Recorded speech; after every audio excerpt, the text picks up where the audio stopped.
Assalamu alaikum wa rahmatullah, j'espère que vous allez bien aujourd'hui les amis. Je n'ai pas l'habitude de faire ce genre de concept, mais pourquoi pas le faire? Donc c'est parti. Aujourd'hui je vous parle de l'affaire Junko Furuta qui s'est passée en 1989.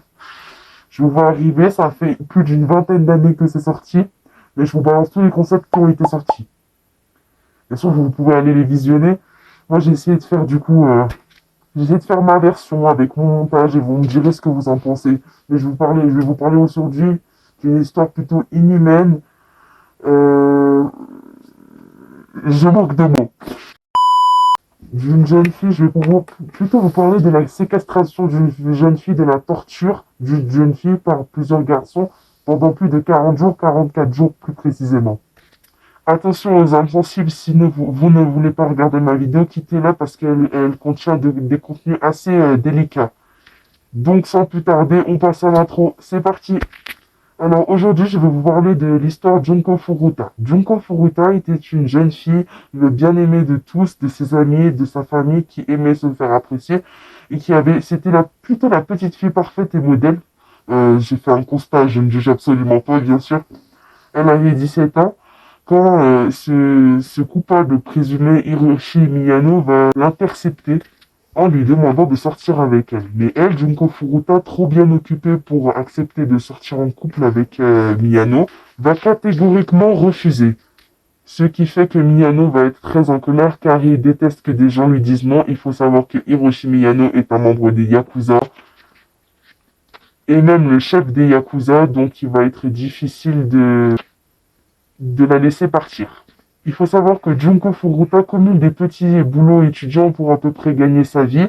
Justement, un soir-là, elle rentrait de son service en vélo quand Hiroshi Miyano et Snobaraou... Attendez, je regarde parce que j'ai tout noté de mon petit carnet. Là, je suis en train de faire une histoire un peu plus revisitée. Voilà. Euh... Ah bah j'ai pas noté le nom. Ah si, voilà. Justement, qu'est-ce que je disais déjà? Du coup, je disais, ils ont aperçu ils ont aperçu Junko en train de rentrer de son service et vu que Minato et Miyano Nobuharu se promenaient dans les quartiers pour essayer de voler, parce que leur passe-temps, il faut savoir que c'était voler des affaires ou même attraper des filles pour les... Ils vont essayer d'imaginer un stratagème pour bloquer Junko. Et le stratagème était le suivant. C'était tout simplement de faire passer Miyano Nobuharu, c'est le copain de Minato, pour un voleur, enfin plutôt pour un délinquant. Un délinquant qui va essayer de renverser Junko. Et par la suite, Minato va essayer de faire le garçon gentil en la relevant et en l'amenant soi-disant chez elle en sécurité alors qu'il va pas du tout se passer ça. Donc Junko monte sur la moto de Minato et l'emmène à un hôtel pour la affaire à suivre. Et c'est là que commencent les 44 jours, ou plutôt les 40 jours de torture. 44, pardon. Minato va donc l'emmener à un hôtel, je ne sais plus exactement le nom de l'hôtel, mais pour la... voilà. Et donc, va amener des potes à lui, ou des copains pour la collectivement. Et pendant 44 jours de suite, tout le temps la même chose avec quelques petits détails que j'ai pas dit dans cette vidéo, mais que je vais dire tout de suite. Donc, ils ont passé au moins un jour, je pense, de ce que j'ai appris des autres vidéos. Et vont l'emmener, et Minato va l'emmener chez ses parents. Il faut savoir que Minato fait la loi, donc ses parents n'ont rien droit de dire à part de baisser les yeux. Il faut savoir qu'il maltraite ses parents. Oui, c'est plutôt hard comme situation. Il faut savoir qu'il frappe sa mère et même son père sans aucune gêne, ça ne le dérange absolument pas. Une fois amené chez Minato, Junko va être déshabillé, même Minato va forcer des gars à la vie, effectivement. Ou par exemple la maltraiter. Il faut savoir que Minato, avec ses amis, je vous mets l'image juste ici avec tous les noms des coupables, vont faire 44 jours de suite tels que la frapper, la maltraiter, elle va saigner. Elles vont même, ils vont, paraît qu'ils sont même lui jeter des haltères sur le ventre. Heureusement, elle était pas enceinte parce que son bébé il serait déjà mort. Hein. Qu'elle repose en paix, en tout cas. Allah yarhamha. Ouais, amin. Dites tous amin dans les commentaires, par contre. Après, vous n'êtes pas obligé, mais ça me fait vraiment de la peine de savoir qu'il y a des humains qui font ça, quoi. C'est vraiment très inhumain. C'est plutôt des monstres.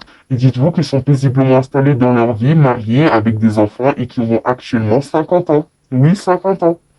Et vont lui insérer des feux d'artifice, des bâtons en fer, ou même, si je m'en souviens bien, je suis même pas sûr des cigarettes dans son orifice naturel, malheureusement, c'est dégueulasse de dire ça, moi. Mais je sais pas qu'est-ce qui leur est passé par la tête. En plus, elle avait le droit de dire non, mais non, ils se sont pas du tout arrêtés là. Il l'a laissé pour à moitié nu pendant l'hiver sur la terrasse en sous-vêtements, même à dormir la nuit. La mère entendait les cris mais n'a pas voulu se révolter contre son fils, donc baisser les yeux et se boucher les oreilles tout simplement. Et la dinguerie qui va arriver par rapport à la mère, je vous le dirai à la fin de la vidéo. Bien sûr, quand Minato le voulait, cela dépendait de son humeur et ses amis. Il lui brûlait les jambes avec du pétrole et du feu. Ça l'a cramé. Enfin, ça l'est cramé.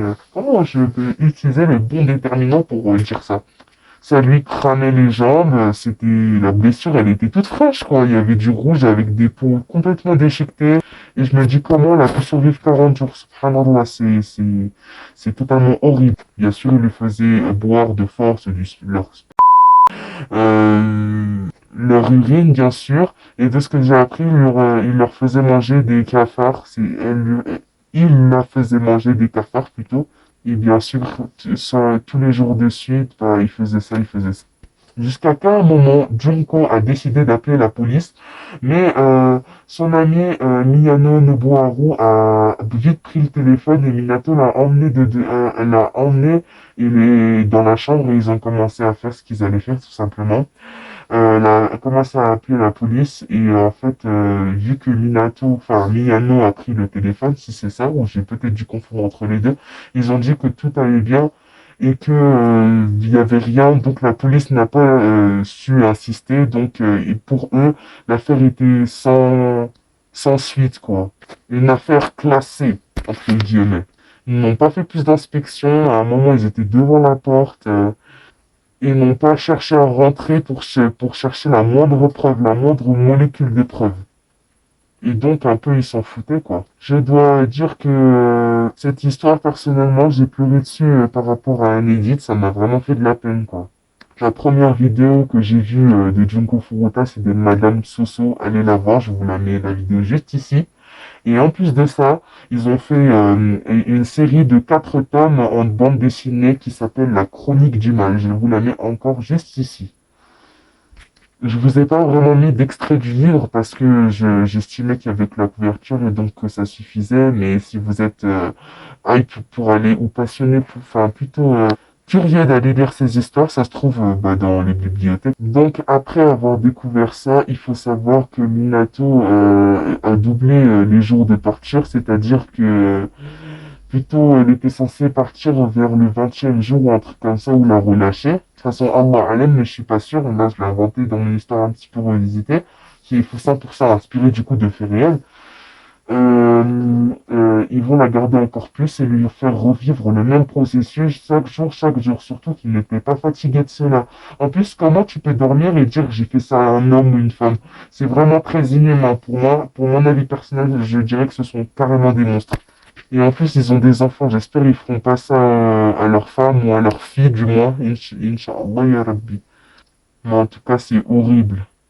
Et oui, bien sûr, par rapport aux autres types de torture, il lui accrochait les mains au plafond, je pense, et il se servait tout simplement comme un sac de frappe. À ce moment-là, Junko n'était plus une humaine, c'était un objet qu'on pouvait martyriser, martyriser, martyriser. Sans aucune souffrance psychologique, ça ne leur faisait aucun mal. Il l'a frappé comme un sac de frappe, lambda en fait. Alors qu'il faut savoir que c'était quand même un être humain. En même temps, c'était pas un alien, non.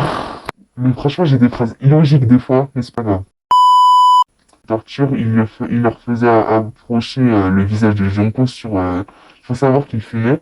Et donc, il lui faisait approcher son visage sur la combustion des cigarettes pour, soi-disant, qui allait sur les yeux pour, soi-disant, éteindre des cigarettes. Mais comment tu peux éteindre des cigarettes avec des yeux, en fait? L'excuse bidon. Et donc, Ses yeux, ils étaient cramés, elle ne ressemblait plus à rien physiquement.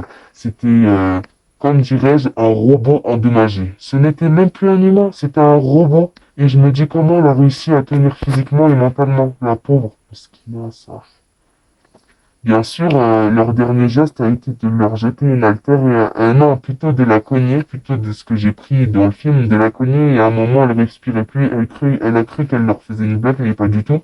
Et à un moment, ils décidèrent pour enlever toute disparition ou de traces d'elle, de la mettre dans un tonneau rempli de ciment et de l'enterrer. Il y avait encore son ADN des cheveux qui sortait la touffe du tonneau de ciment. Et à un moment, du coup, Minato était recherché pour des crimes et fut convoqué dans le bureau de justice par un autre policier. Mais personne ne se doutait de ce qui était arrivé à Junko Furuta. Tout le monde était totalement inquiet, sa famille aussi. C'est sûr qu'ils étaient tristes. Mais le policier le questionna sur un autre sujet, mais Minato sait bien que il est justement dit ça sans faire exprès parce qu'il a dit il a dit l'histoire dont le policier ne se doutait absolument pas. C'était l'histoire de Junko Furuta. Il pensait que Minato pensait qu'il parlait de Junko Furuta alors que absolument pas. Donc il a tout avoué, l'endroit où elle était cachée. Donc ils ont commencé à déterrer le tonneau de ciment. La presse, elle a été choquée. Ça a éclaté au Japon, même dans le monde entier. Ça a éclaté, bien sûr, dans le premier continent en Asie. Il faut savoir que le peuple japonais était choqué. Bien sûr, je pense qu'ils ont fait 8 ans de prison. Normalement, c'est une peine de mort, mais bon, on va pas parler. De toute façon, il y aura le dernier jour du jugement et du coup, là, on va voir s'ils vont rigoler encore. Bref, c'est tout ce que j'avais à dire là-dessus. J'espère que vous avez bien aimé cette vidéo. Et du coup, j'espère que l'histoire de Junko Furuta m'a touché. L'histoire m'a touché. J'ai voulu faire mon premier trait d'horreur par rapport à ça, bien sûr, inspiré 100% de Furiel. Si je me retiens bien, elle est morte le 18 janvier ou le 7 janvier. Non, le 18 janvier 1989 à 17 ans, malheureusement, Mskina. Allah Shafira. Amin. Et donc, cette histoire m'a marqué particulièrement et je voulais vous en partager sur YouTube pour les nouveaux qui ne savent pas. Je sais que ma vidéo fera 2 vues, mais bon, c'est pas grave. Autant m'améliorer sur le montage. Je voulais grave vous faire un trait d'horreur. Et donc voilà. J'espère que vous avez aimé ma vidéo, particulièrement aussi à l'horreur, enfin plutôt au montage, parce que faut savoir que je me suis beaucoup investi dessus. Et donc, ça brise, enfin, c'est fou. J'ai regardé la vidéo il y a un mois de Mademoiselle Soso. J'étais vraiment choqué de ce que peuvent faire les humains. Attention, pas tous, je ne généralise pas tout le monde. On n'est pas tous pareils, et heureusement qu'on ne fait pas tous les mêmes fautes, parce que franchement, on aurait causé des bilans de meurtre. Bon, je vous laisse, je pense que vous avez mieux à faire. Assalamu alaikum wa rahmatullah. Au revoir les frères et sœurs. Et surtout, ne faites confiance à personne à part votre Seigneur.